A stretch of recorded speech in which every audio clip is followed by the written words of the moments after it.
আসো আসো সকলে শুনে যাও গল্প, শুনে খুব মজা হবে, বেশি কি বা অল্প। কত শত কাহিনী, রহস্য অজানা, শুনবে সে কাহিনী কোথাও পাবে না। শুনবে সে কাহিনী, শুনবে কি তোমরা?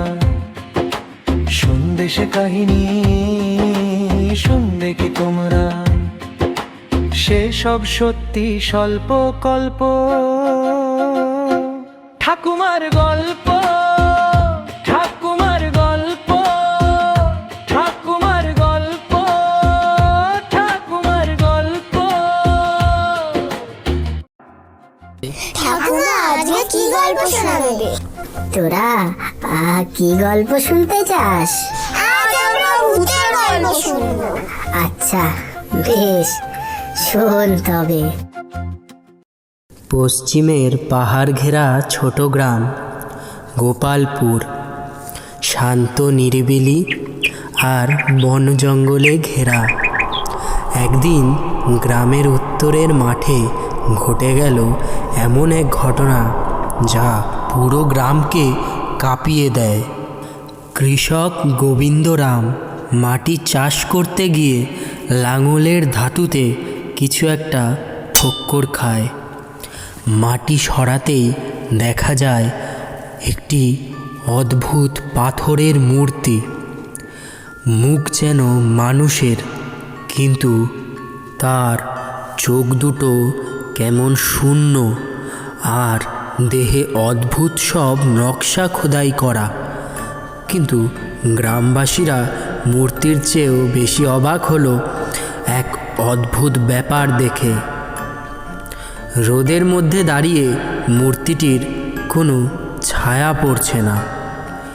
দুজন তিনজন নয়, পুরো গ্রামের লোক জড়ো হয় এবং সবাই একই কথা বলে, মূর্তির ছায়া নাই, এ তো অশুভ কিছু। গ্রামের পুরোহিত বললেন, এটা নিশ্চয়ই অপদেবতার প্রতীক। কয়েকজন ভয় পেয়ে মূর্তিটা মাটির নিচে আবার পুঁতে ফেলতে বলল। কিন্তু গ্রামের স্কুল শিক্ষক হরেন মসৃণ হাতে মূর্তিটা পরীক্ষা করে বললেন, এটা কোনো সাধারণ জিনিস নয়, বিজ্ঞানের মাধ্যমে পরীক্ষা করে এর সত্যিটা বের করতে হবে। হরেন সিদ্ধান্ত নিলেন তিনি মূর্তিটা রাতে পাহারায় রাখবেন, কারণ লোকেরা বলছিল অন্ধকার নামলেই মূর্তিটার চারপাশে হালকা নীল আলো জ্বলে ওঠে। গ্রামের ছেলেরা ভয়ে রাতে বের হতো না, কিন্তু হরেন একাই কুয়াশা ভেজা মাঠে বসে রইল সেই মূর্তিটার সামনে। রাত বাড়তেই হঠাৎ হালকা শব্দ হলো।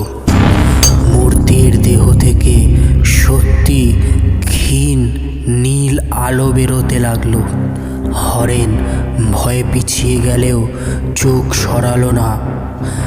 আলো আরও উজ্জ্বল হতে হতে হঠাৎ সম্পূর্ণ নিভে গেল, আর ঠিক তখনই মূর্তির গায়ে নকশাগুলো হরেনের চোখে নতুনভাবে ধরা পড়ল। পরের দিন তিনি গ্রামবাসীদের ডেকে বললেন, আমি মনে করি এটা অনেক পুরনো কোনো একটা গোষ্ঠীর চিহ্ন, এটা অভিশাপ নয়। কিন্তু তাতে কারো ভয় কমল না। তারা চাইল মূর্তিটা গ্রাম থেকে সরিয়ে ফেলা হোক। অবশেষে হরেন শহরের প্রত্নতত্ত্ব বিভাগে খবর পাঠালেন। দুদিনের মধ্যে তিনজন বিশেষজ্ঞ এসে মূর্তিটি পরীক্ষা শুরু করলেন। কিছু ঘন্টা পর তাদের মধ্যে থেকে একজন ঘোষাল মহাশয় বললেন, এই মূর্তি প্রাচীন বৈদিক সভ্যতার সময়ের, সেই সময় বানানো এক সূর্যদেবের মূর্তি। সেই সভ্যতার লোকেদের আর্য বলা হতো। তাদের মতে সূর্যই সত্য তাই তারা এমন এক বিশেষ পাথর ব্যবহার করত যা আলো শোষণ করে ছায়া তৈরি হতে দিত না। গ্রামবাসীরা হতবাক হয়ে যায়। একজন প্রশ্ন করল, মানে অভিশাপ না, ভূত না? ঘোষাল মহাশয় হাসলেন এবং বললেন, না, এটা শুধু বিজ্ঞানের খেলা। এই পাথরের ভিতরে বিশেষ স্ফটিক আছে যা আলোকে ভেঙে চারিদিকে ছড়িয়ে দেয়, এর জন্যই ছায়া পড়ে না। তখন আরেকজন গ্রামবাসী বলে উঠল, তাহলে রাতের ওই নীল আলোটার রহস্য কি? মূর্তি পরীক্ষাকারী বললেন, এই মূর্তিটার আরো এক বৈশিষ্ট্য যে চাঁদের সামান্য আলো এই মূর্তির ওপর পড়তেই মূর্তির নকশার কারণে চাঁদের আলো উচ্চ প্রতিসরণের সূত্র অনুসারে বেঁকে যায় এবং সেই মূর্তির ওপর বারবার আলো প্রতিফলিত হয় আর মূর্তি চকচক করে ঠিক হীরের মতো। আলোর এই প্রতিফলনকে অভ্যন্তরীণ পূর্ণ প্রতিফলন বলা হয়। এটা 1000 বছরের পুরনো বৈদিক সভ্যতার মূর্তি। এই মূর্তির গায়ে সংস্কৃত ভাষায় লেখা, ছায়া হলো এক অন্ধকার যার আকার রূপ নেই। সূর্যের আলো যেভাবে সৃষ্টিকে জীবন প্রদান করে, ঠিক তেমনি ছায়া সেই অন্ধকার যা জীবকে মৃত্যুর দিকে ঠেলে দেয়। তাই এই জগতে কেউ অমর নয়, কারণ ছায়া সকলের আছে। কিন্তু ছায়া শুধু খারাপ নয়, সে সূর্যের প্রখর রোদ থেকে আমাদের রক্ষা করে। ঠিক তেমনি মৃত্যু সব কিছুর শেষ নয়।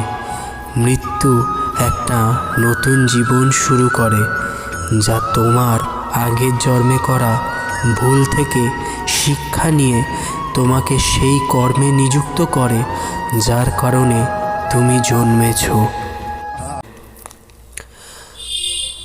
মূর্তির রহস্য উন্মোচিত হলে গ্রামের ভয় কেটে যায়, বরং সবাই গর্ব অনুভব করে, কারণ তাদের গ্রামে মিলেছে এত বড় ঐতিহাসিক নিদর্শন।